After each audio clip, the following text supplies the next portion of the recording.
સૌપ્રથમ મારે માહિતી આપવાની છે રડાર 513ની। રડાર 513 છે એ 20 કિલોના પેકિંગની અંદર આવે છે અને આનો બિયારણનો દર હોય છે 1 એકરની અંદર 45 થી 50 કિલો।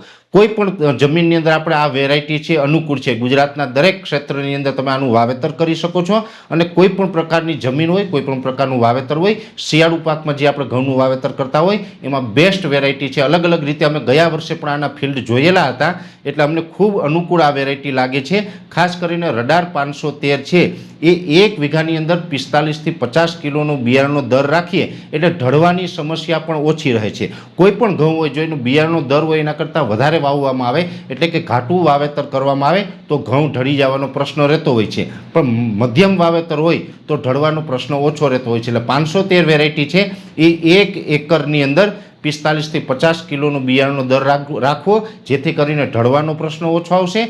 બીજા નંબરની અંદર આ વેરાયટીની ડુંડી લાંબી થાય છે અને એકંદરે ઉત્પાદનમાં ખૂબ સારું રહે છે। એવરેજ જે દર વર્ષે આનું ઉત્પાદનની જે એવરેજ જોવા જઈએ તો લગભગ આપણે 100 મણ 1 એકરની આસપાસ આનું ઉત્પાદન આવે છે। એટલે 1 એકરની અંદર 100 મણ આસપાસનું ઉત્પાદન। પછી આપણી જમીન થોડીક નબળી હોય તો 2-5 મણ ઓછું અથવા તો જમીન સારી હોય તો 100 મણ કરતાં પણ વધુ ઉત્પાદન છે આવી શકે છે।